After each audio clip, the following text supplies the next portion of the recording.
So this is probably gonna be my last alignment video. At least it's my last planned one. And why do I have a big old 2-person wood saw sitting on a Jeep frame? Talk about alignment. Well, they actually connect, are intertwined. We've all seen things like this. You got 2 people, you know, someone over there, me over here, we go back and forth. Well, that's great for cutting a log.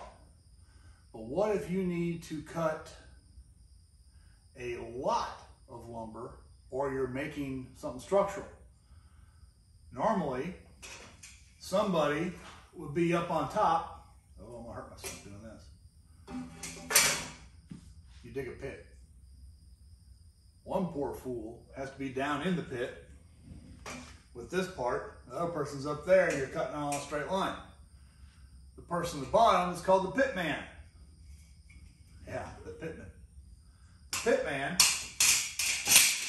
has to be sawing like this, covered in sawdust. One of the first uses for a steam engine was to turn circular motion into linear motion. Circle, linear. And that is exactly what a pitman arm on a steering system does. Let me zoom in here. Right there. Actually, let's sit down and zoom in. This is the pitman arm. There's a circular shaft, and it turns into a linear motion. So if this could go back and forth linear from a rotating motion of the box, then this could be hooked to the bottom of the saw and just go back and forth. Historical trivia for you. Yes, steam engine made it so you didn't have a person down the pit. You could just put a machine down there and it would move the bottom of the saw. Kind of neat. All right. So let me back up. Now we actually do real steering stuff here. I can show it. Yes, I can show it. All right. And I think the last video, my previous video, here's my notes, I made reference to the Ackerman angle. Gotta get your Ackerman angle right. Actually, let me back up some more. Let me back way up and talk about it.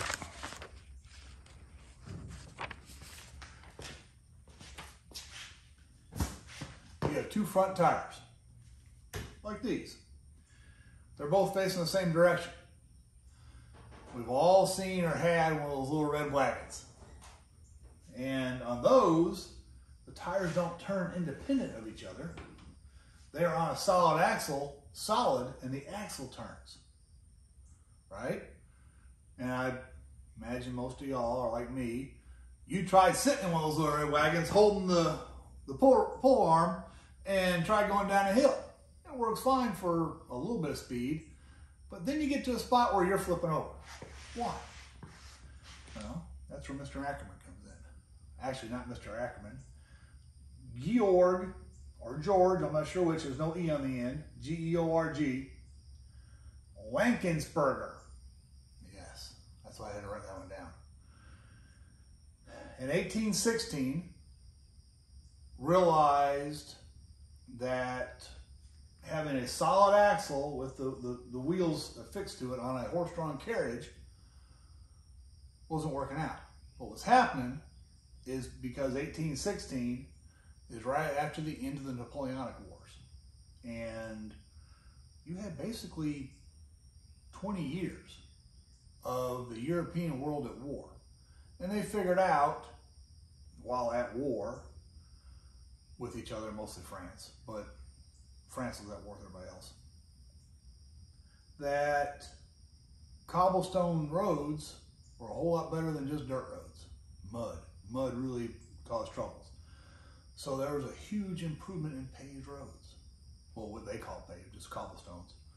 And over the old Roman roads. When you had, and then wagons. Wagons went from having wooden wheels to steel wrapped around, or iron wrapped around the wood. And yeah, how they put those on is really cool. They heat the iron up so it's really hot, stick it on top of the wood, and then cool it. And you can't let the wood catch on fire, but you want the iron to shrink. Well, you had iron wheels on wooden rims, or wheels, iron rims on wooden wheels, driving on brick roads. And if the whole axle turned, it would break the iron off the wheels. And it would also mess up the cobblestone. Mr. Lankensberger figured out how to be a better way. What he figured out, he got a patent on, was steering arms. And the way you figure out what size steering arm you need is really kind of neat. I'm going to show you that in a second. But he was in Germany. He applied for a patent. He got the patent. I'm not sure. I've not been able to find at least two sources saying how he hooked up with Mr. Ackerman. But Mr. Ackerman became the agent or lawyer filing for a patent in England. And he filed under his own name. So it's the Ackerman Angle, even though Mr. Lankensberger invented it. There's also a guy named Erasmus, E-R-A-S-M-U-S, Darwin. Yes, that Darwin. He was Mr. Darwin, the evolutionist's great-grandfather. In 1759, he filed a patent for something that could be considered steering arms, but he didn't call them that. He called it something else. So Mr. Darwin and Mr. Lankensberger both actually had hands-on making stuff. Mr. Ackerman, who everyone knows the Ackerman Angle for car stuff, he was just the middleman who took all the credit. All right. So the way it works is, put this out of the way. Oh, let me go back to the demonstrations. The trouble with the solid axle is if you turn like that, the tires stay parallel. And parallel because each tire has a different path to go. You can prove this by walking around in a circle. Your feet go different distances. You have to have something called toe out in turns. If you're turning this way, this one is actually going to toe out a little bit because it's taking a different path. If you turn this way, this one's going to toe out. How can you make it do that? Mr. Lankensberger and Mr. Darwin, individually in two different countries, 60 years apart, figured this out. I'm just going to call it the Ackerman Angle from now on because it's easier to say. But the Ackerman Angle allows the tires to have different parts of a turn and turn individually while together. So from 1815 on, pretty much everybody who made a horse-drawn carriage, any kind of cart, and especially with cars, had to have the right Ackerman Angle measurements. And it's really kind of cool. So this, let me zoom in a little bit, is a steering arm. And you can tell it's not quite straight up with the vehicle, it's angled out a little bit. The one on this side is angled the other way. It's angled that way instead of being straight with the vehicle. All right? The way it's supposed to work, I'm going to use some cardboard here. Let me keep it zoomed this way. Let's put a piece of cardboard back here. Using my fancy 15-year-old infrared thermometer, it's an old laser dot I got, I'm going to go above the steering arm. See the dot on the cardboard? I think you can see that. Let me pull up a little bit. Let me zoom in and pull up. All right. Dot there, dot there. I'm above the steering arm. And you couldn't see that. How about now? Let me go over here. Right there. See that? Yes. Let me go to the other side. Going down this one. They're not in the same spot. They miss.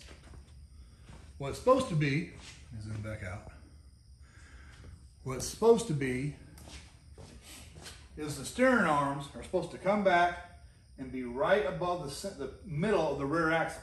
They should both, and if you took string and ran it down each one, they should meet right above the rear axle, which is back here.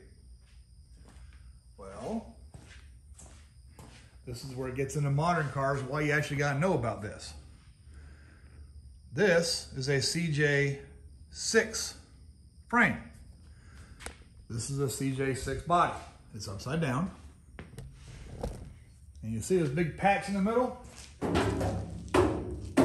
That is what makes it a CJ6. CJ5 ended right here. This was the rear wheel opening. The CJ6 is 21.5 inches longer than a CJ5. Well, what Jeep should have done, actually that was a Kaiser Jeep, is they should have made different steering arms. But if you look, let me zoom in, the steering arm is cast into the entire knuckle. This should be different. It should be in just a little bit because the frame's been lengthened 21.5 inches. Instead, Jeep used the exact same parts for the CJ5 and the CJ6. So if I measure forward, do this again, 21.5 inches from the middle of the rear axle, it gets us right behind the muffler. Let me put my box right there. And let me zoom in so you can see the dots. Just put it over here a little bit. If I stand right in line with this one, we're hitting that grease smudge right in the middle between the frame rails. Come over here, same spot. That is the center of rotation of the rear axle for this vehicle. But yet, it's 21.5 inches ahead of the differential. Jeep messed up. But a Jeep is not exactly a vehicle you're going to be worried about driving down the highway at 100 miles an hour or whatever, or tire wear on the pavement. That's one Ackerman Angle measurement. The other one is with the wheels all the way turned. This is so cool. We turn it all the way. I got the white cardboard behind that side. So you can see, I am going to, let me zoom in on the cardboard. Yeah, you should be able to see that. Going down,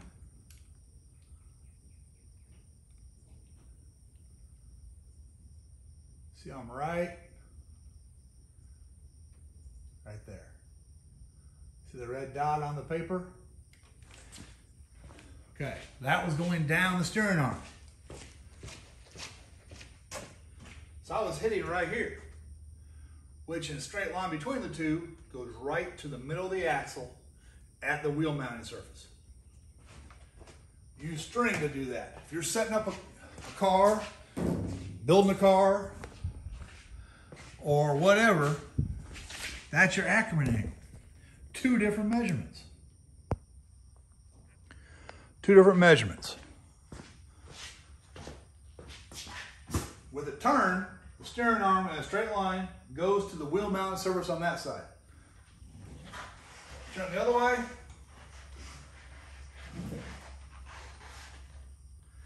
That one goes to the wheel mounted surface over there. Straight ahead, they go to the middle of the rear axle, or the center of the vehicle at the rear axle. That's kind of cool. And that allows you to have good tire wear, and when you turn, both tires are gripping, not skipping. That seems nice and simple. Well, Jeep didn't make a different part for the CJ6. I guess they weren't worried about outside tire wear on their off-road vehicles. Well, anybody who owns, or has ever seen a 1987 Chevrolet truck, 88, sorry, not 87, 88 or newer Chevrolet truck until 2000, I know this one for sure, 88 to 2000 Chevrolet trucks, they had one part number for all the steering arms, for the right and another part number for the left, obviously. They built it, they made the steering arm for the single cab long bed trucks. Short bed trucks, they're messed up. Cab and a half long bed trucks, they're messed up. Cab and a half short beds, wrong. Suburbans, Tahoes. Then they went to the crew cabs in '92. All those have the same steering arm as the half-ton, two-wheel drive, single cab long bed. So all those trucks, 8 tires. Remember how good your alignment was, the outside of your tires would wear. Chevrolet never made a different part. I have no idea if they corrected that when they changed body styles in 99 and 2000, but it was the same basic components. I've not been able to figure that one out. But they made the same part number. Remember what your wheelbase was? You got the same one. And that transfers over to commercial trucks. When you drive on I-35 west through Fort Worth, if you're hungry, it's a bad place to be. Because you're driving along, and there's a Miller Lite brewery next to a Mrs. Baird bakery, industrial size for both. So you're gonna smell bread, you're gonna smell everything. The smells there make you hungry. It's neat going through there. Well, Mrs. Baird's used to have all these international trucks that had big box beds on the back of them for delivery bread. Their trucks wore out. Sometime in the late aughts, they went to International. International says, no, we don't make those anymore. We don't make that size frame anymore. Well, Mrs. Baird owned all the trucks and wanted to replace them. The Isuzu dealer for the DFW area, or a commercial Isuzu dealer, said, oh, we can use our trucks. We'll buy a whole bunch of these cabin chassis trucks and we'll make it fit. Well, the thing was, the Isuzu trucks were about, I think it was 1.5 feet, maybe 2 feet, too short. They had to cut the frame, lengthen the frame of every single Isuzu truck to put the Mrs. Baird's bread box on the back of it. I know, bread box, but it was the aluminum box frame, or box for the bread. Every 10,000 miles, they were going through front tires.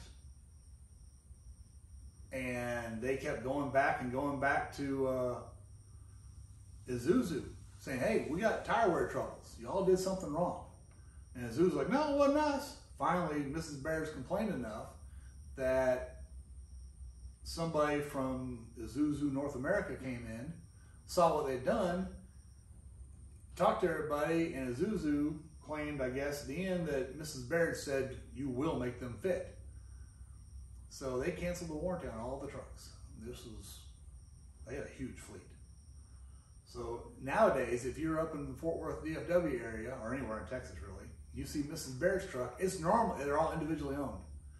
They sold their fleet, they got out of the delivery business. Now they hire it out to subcontractors. So for a long time, you'd have those bread boxes on flatbed trailers being pulled around everywhere. Now I think it's different, but that is a built-in design flaw with the Chevrolet trucks and the Jeep CJ6. I have no idea if the modern 2-door and 4-door Jeeps and the Jeep Gladiator truck, I have no idea if they have different steering arms. Something to look into before you buy one. Are they based off the short wheelbase, long wheelbase, or the Gladiator truck? I don't know. If it's the same part number for all three, you're going to have unusual tire wear. And no alignment in the world is going to fix it. Because it's designed wrong. There's a lot of built-in design problems with every vehicle. One is the Dodge, Chrysler, Plymouth Cars. What, the Magnum, the 300, the Charger, the Challenger. There was something else.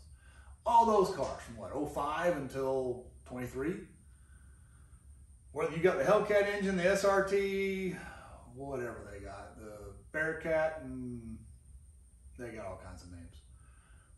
All those cars have really huge, soft bushings for the lower control arms. The ball joint at the end, the lower control arms like this, big bushings there, ball joint on this end, lower control arm. The ball joint's built in. You cannot service the ball joint. If you have one of the hot rod ones and all you do is turn corners all the time, your ball joints go bad. Or if you drive down bumpy roads, the big bushings get wore out and you lose your alignment and it starts clunking. Either way, 10 to 20,000 miles, you have to replace the lower control arms. They're around $500 a piece for the part. Then you have to go get an alignment when you're done, or have somebody do it for you. When I went to Hunter Engineering School for their alignment stuff up in the DFW area, apparently someone had gone through the school, owned one of those vehicles, and there was a club up for those kind of vehicles up there. Now he went in my class. And since we had to work on vehicles, we had to do alignments to get through the class.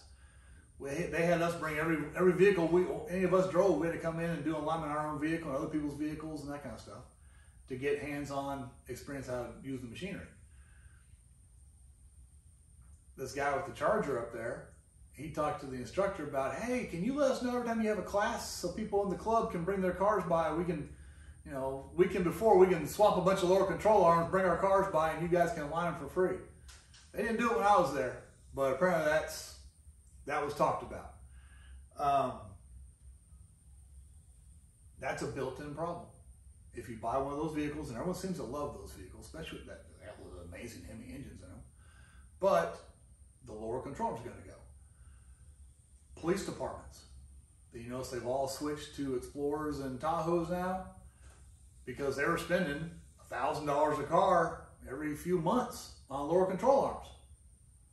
That's a huge expense. That's why the Chargers have just disappeared from the police department world. They couldn't afford to keep them because all they do is turn corners, sit around, just drive around blocks, turn corners. Okay. I think that wraps up pretty much all my alignment stuff. One thing I did want to mention about the string alignment system I showed in the previous few videos. I've been Hunter Engineering alignment trained. That was the thing. It worked. I liked it. Had the machine in my class. I was good at it. And the thing, when you set it to all green and zeros, you drive the vehicle, it drives great. What could be better? Well, I live about an hour away from the Formula One track, Circuit of the Americas, called COTA. I got an email from COTA about, this is years ago, the Indy cars were having open practice. $25, which included parking, get you in the parking lot, inside the track, and you have open access to go anywhere you want. I walked inside the fence the entire track one of those times, and standing on the end of the back straightaway at the Marshall stand as those cars come by at 200 some miles an hour and start going, nee, nee, nee, nee, nee, downshifting. That's pretty neat. If the Indy cars are ever racing anywhere near you, get on the email list for the racetrack and see if they have open practice. The last one they did here was in 20, right before COVID hit, and the cars haven't been back since. I'm not sure why IndyCar ain't come back to COTA. I would have guessed that COTA wants too much money, but that's just a guess. While I was there, I walked through the pits in the garage area, through the pad. And I was looking around, where's the alignment machines? I know they gotta align these things. Somebody brought their car in, they popped it up on their little air jacks and pulled the wheels, tires off, pulled the front wing off, pulled something off the back, and here come two poles. One snapped right into the fixture in the front of the car where the wing went. One snapped to the back of the transaxle. A couple of fishing reels. They ran string, and they took the wheels off and put on specially made alignment, I'm gonna call it a wheel, but it's a disc really, that bolted on like a tire, and it had 2 measuring tips sticking out that had graduated marks on them. And the string was already lined up perfectly with it. They could walk over and just, yep, that's our alignment. They could do their alignment. They had it set up perfectly.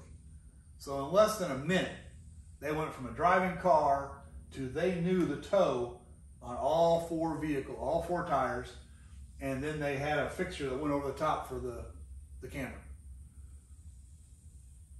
That opened my eyes about this string stuff isn't so backwoods as I thought it was. That's how they do it. There weren't any alignment machines, they had string. And I have been, I don't know, I put quite a few miles on the Porsche since I did it. No tire wear at all, and it handles great. So I'm trying to attack my building.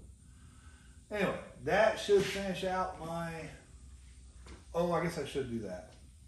I think I talked about this in the first one.